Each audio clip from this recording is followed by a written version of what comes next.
সবাই কেমন আছেন? মোরগ মুরগিকে একসাথে বেঁধে দিলাম, কেননা মুরগিটা বারবার মাটিগুলো খালি আঁচড়িয়ে ফেলতেছে। তার জন্য বাচ্চাগুলো মুরগি আর মোরগ একটা ফ্যামিলির রূপ ধারণ করছে। দেখতে দেখা যাচ্ছে কিন্তু সেটাই, তাই না? দেখতে কিন্তু খুব সুন্দর লাগতেছে। তো বিশেষ করে মোরগ আর মুরগি যাই হোক, মোরগের বীজ কিন্তু এগুলোই, মুরগিরটা আলাদা। কারণ এটা আমার লাল মুরগির ডিমের সব বাচ্চা এগুলো।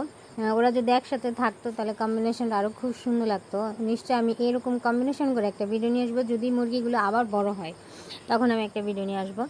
ওকে, দেখতে কিন্তু খুব লাগছে, কিন্তু ওদেরকে বেঁধে রাখার কারণ একটাই হচ্ছে ওরা মাটি আস্তে মাটিগুলো উপরে ফেলতেছে, তার জন্য আমার বাসায় অনেক ঝামেলা হচ্ছে, তার জন্য রেখেছি। তার মাঝখানে আমার খাঁচা এখনও আনা হয়নি, তার জন্য খাঁচা মুরগিগুলো ছোটো মুরগিগুলো রাখতে পারতেছি না, তার জন্যই আমি এই কারণেই আপাতত বেঁধে রাখছি যেন আশেপাশে না চলে যায়। তার মাঝখানে আমার আশেপাশে এত বেজি, কি বলবো, বেজি আছে, ঘুষাপ আছে। আপাতত ঘুষাপ কমই দেখা যেত, কিন্তু দেখছি তাও কিছুদিন আগে।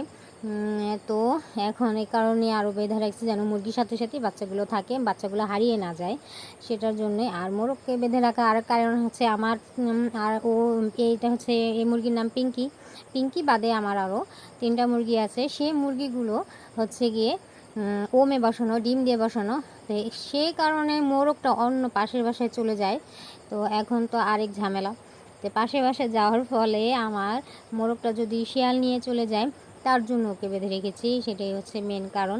কারণ আমার ঘরে একটাই মোরগ, এই মোরগটা যদি চলে যায়, হারিয়ে যায়, তো আমার খুব কষ্ট হবে। আর আমার এই মোরগের বয়স আলহামদুলিল্লাহ 4 বছর প্লাস। তো সেই জন্যই। ওকে, খোদা হাফেজ। অবশ্যই ভিডিওতে লাইক করবেন।